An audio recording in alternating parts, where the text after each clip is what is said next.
This is session 7. It's a complementary session for actually chapter 1 and 2. I should have done this right after chapter 1 and 2. But so when you study, so after you study chapter session 1 and 2, you study this one in chapter session 7.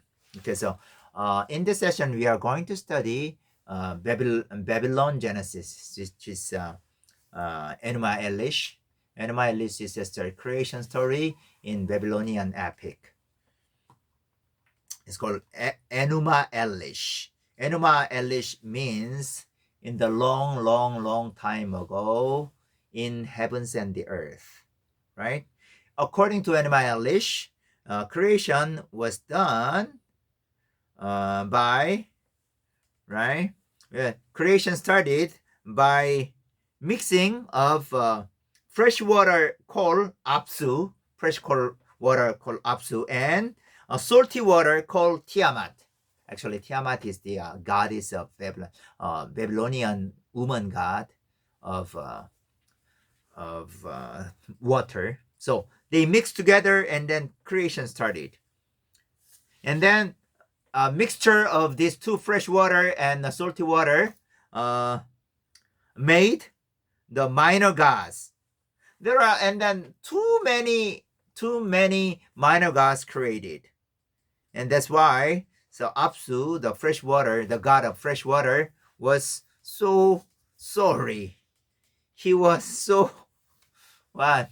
He was so annoyed, and that's why Apsu, the god of fresh water, made a decision to destroy uh, this minor god who were made for physical work, labor work. And then, but on the verge of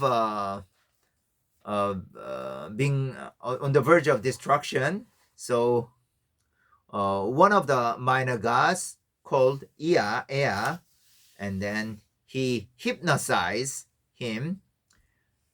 He hypnotized Apsu, and then he even killed Apsu, right? This Ea, minor god, killed Apsu, and then he dethroned the kingship. And then Apsu, the freshwater god, Apsu's wife, Tiamat, right, appointed Kingu, the name Kingu. Tiamat is the wife of Apsu, right? Tiamat, the Kingu, Tiamat appointed Kingu as general commander in war, and then they made war between Kingu and some and minor gods. And then in the early stage of war, Tiamat and Kingu are advancing, right? Nobody could beat Kingu. They were all conquered and defeated by Kingu.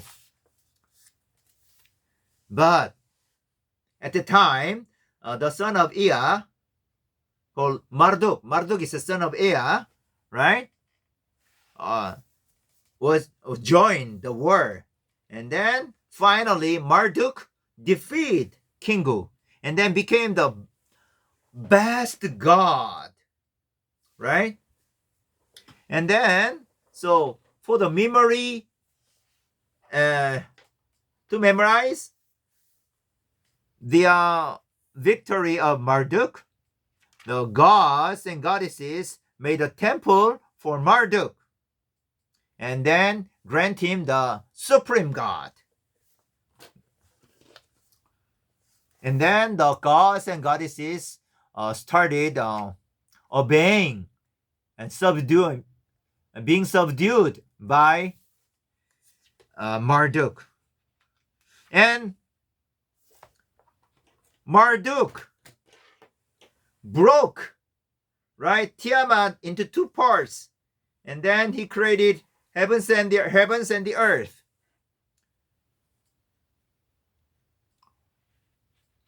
So the Tiamat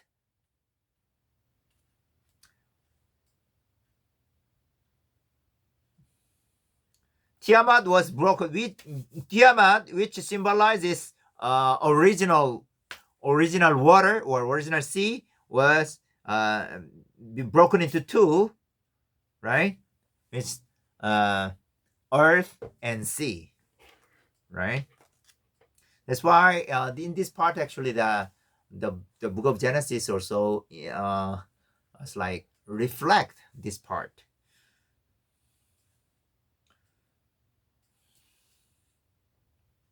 So, and also the minor gods, the gods, and I told you gods made a temple for Marduk, and then to memorize him, uh, to congratulate. Actually, they grant him rest, Sabbath, right? There is a concept of Sabbath. So Sabbath is for Marduk. So Marduk uh, take a rest, right? Took a rest at Esagila temple. The temple was built in Esagila area. Okay, that is the story of Enuma Elish, right? In Enuma Elish, the supreme god is Marduk. Marduk created, right? Created heavens and the earth by conquering Tiamat, which is the salt sea, the goddess of salt sea, right? And Tiamat was broken into two by Marduk, and then actually and then became the create. So from her, actually, the Marduk created heavens and the earth, and also water and earth, right? So Tiamat is pristine or original water. Apsu, fresh water. Tiamat is salty water. So these are original water. So these that's why it is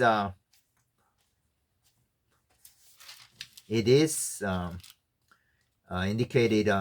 It is indicated in chapter 1, verse 2. Now the earth was formless and empty. Darkness was over the surface of the deep. See, darkness was over the surface of the deep, and the Spirit of God was hovering over the water. Surface of the deep. So Tiamat is there, right? And then we can see that's like the reflection of Canaanite or Babylonian literature or myth in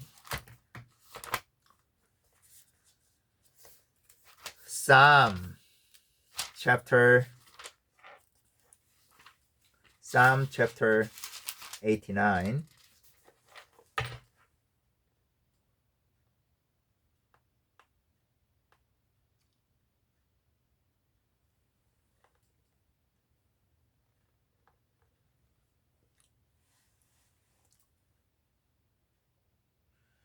See?